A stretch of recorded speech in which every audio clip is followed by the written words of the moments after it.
अस्सलाम वालेकुम दोस्तों, मैं हूं महमूद अहमद। आज की वीडियो में हम आपको बताएंगे कि किस तरह आप 18 वाट के 2 अदद फ्लोरोसेंट ट्यूब राड को एक 36 वाट की चोक के साथ कनेक्ट करेंगे। इन कनेक्शन का जो ज़्यादातर इस्तेमाल किया जाता है वो 60 बाई 60 की मुरब्बा सीलिंग लाइट के अंदर किया जाता है, जिसके अंदर 18 वाट के 4 अदद ट्यूब राड फ्लोरोसेंट राड लगे हुए होते हैं। उनको 2 अदद 36 वाट की चोक के साथ कनेक्ट किया जाता है। ये कनेक्शन किस तरह किए जाते हैं यही हम सिखाएंगे आपको आज की इस वीडियो में। जैसा कि आप जानते हैं कि हर राड की दोनों तरफ दो दो पॉइंट होते हैं। इन पॉइंटों में वायर को कनेक्ट करने के लिए सबसे पहले हम इस तरह कनेक्टर को टाइट करेंगे ताकि वायर कनेक्ट करके हम आपको इसके कनेक्शन बता सकें। दोस्तों, सबसे पहले हम स्टार्टर वाली वायरों को ट्यूब राड के साथ कनेक्ट करेंगे। इसकी एक वायर को ट्यूब राड के किसी भी एक पॉइंट में एक तरफ कनेक्ट कर देंगे। किसी भी एक पॉइंट में कनेक्ट कर दें, चाहे राइट वाला हो या चाहे लेफ़्ट वाला हो। और इसकी दूसरी वायर को इसी राड के दूसरे एंड पर किसी एक पॉइंट में कनेक्ट कर देंगे इस तरह। जैसा कि आपको नज़र आ रहा है कि हमने स्टार्टर वाली वायरों को अपने ट्यूब राड की दोनों तरफ एक एक पॉइंट में कनेक्ट कर दिया है। इसी तरह हम दूसरे राड में कनेक्ट करेंगे स्टार्टर वाली वायरों को। जैसा कि आप देख रहे हैं कि हमने अपने स्टार्टर की दोनों वायरों को ट्यूब राड के लेफ़्ट और राइट दोनों तरफ कनेक्ट कर दिया है दोनों ट्यूब राड में। अभी हमारे दोनों ट्यूब राड की दोनों तरफ दाएं और बाएं एक एक पॉइंट दोनों ट्यूब राड में बाकी है, जिसमें अभी हम वायर कनेक्ट करेंगे। आप इन दोनों ट्यूब राड की दाईं तरफ या बाईं तरफ किसी भी एक तरफ की दोनों पॉइंट को आपस में एक वायर के साथ कनेक्ट कर देंगे इस तरह।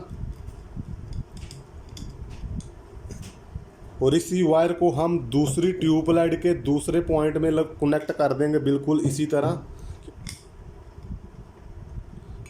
क्योंकि दोनों ट्यूब राड में जो एक एक वायर है वो स्टार्टर की लग चुकी है। बाकी जो दो पॉइंट थे उनको हमने आपस में कनेक्ट कर दिया है। इसके हम सीरीज में कनेक्शन करेंगे दो ट्यूब राड को एक चोक के साथ चलाने के लिए।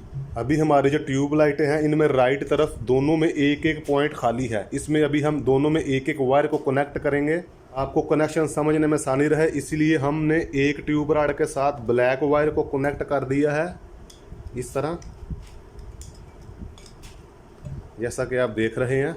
दूसरी ट्यूबलाइट में हम ब्लू वायर को कनेक्ट करेंगे इस तरह। लास्ट में मैं आपको कैमरा जूम करके भी इसके कनेक्शन दिखाऊंगा इंशाल्लाह।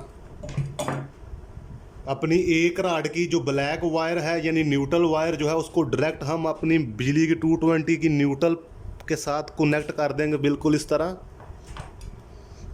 यानी न्यूट्रल डायरेक्ट हमारे एक ट्यूब राड में कनेक्ट हो चुकी है। अपनी दूसरी ट्यूबलाइट की ब्लू वायर को अभी हम चोक के साथ कनेक्ट करेंगे इस तरह। और एक और ब्लू वायर अपनी चोक के दूसरे पॉइंट के साथ कनेक्ट करेंगे।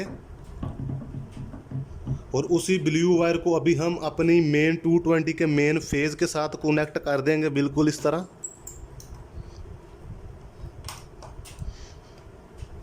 तो दोस्तों, कनेक्शन करने के बाद लाइटों की टेस्टिंग करने के लिए अभी हम इसकी मेन बिजली की पावर को ऑन करते हैं। तो जैसा कि आप देख रहे हैं कि हमारी लाइटें ऑन हो रही हैं। जैसा कि आप देख रहे हैं कि हमारी दोनों ट्यूब लाइटें ऑन हो चुकी हैं एक चोक के साथ। ये ट्यूब लाइट की रोशनी तेज़ है इसलिए कैमरे में थोड़ी प्रॉब्लम आ रही है। वैसे दोनों लाइटें कंप्लीट जल चुकी हैं अच्छे तरीके से। दोस्तों, आपको कनेक्शन समझने में आसानी रहे इसलिए अभी हमने कैमरे को जूम कर दिया है, करीब कर दिया है। जैसा कि आप देख रहे हैं कि हमारी ट्यूब लाइटों के दोनों तरफ दो दो पॉइंट थे। एक एक पॉइंट पर हमने स्टार्टर से आने वाली वायरों को कनेक्ट कर दिया है और बाकी जो दो पॉइंट थे उनको हमने आपस में कनेक्ट कर दिया है, क्योंकि ये सीरीज कनेक्शन है एक चोक के साथ दो ट्यूब लाइटों को जलाने के लिए। और इसकी दाएं जानब जो दो दो पॉइंट थे एक एक के साथ इधर भी हमने स्टार्टर से आने वाली वायरों को कनेक्ट कर दिया है। और एक ट्यूब लाइट के एक पॉइंट को हमने डायरेक्ट न्यूट्रल में कनेक्ट कर दिया है। और दूसरे जो ट्यूब लाइट है उसकी एक वायर को हमने चोक में कनेक्ट कर दिया है। और फिर उसी चोक से हमने एक वायर को मेन फेज में कनेक्ट कर दिया है। तो दोस्तों, ये तरीका है दो 18 वाट की ट्यूब लाइटों को एक 36 वाट की चोक के साथ कनेक्ट करने का। तो दोस्तों मैं उम्मीद करता हूँ आपको यकीनन हमारी आज की वीडियो पसंद आई होगी। अगर आप चैनल पर नए आए हैं तो इसे सब्सक्राइब कीजिए, वीडियो को लाइक कीजिए, दोस्तों के साथ शेयर कीजिए। मिलते हैं नेक्स्ट वीडियो में। अल्लाह हाफिज़।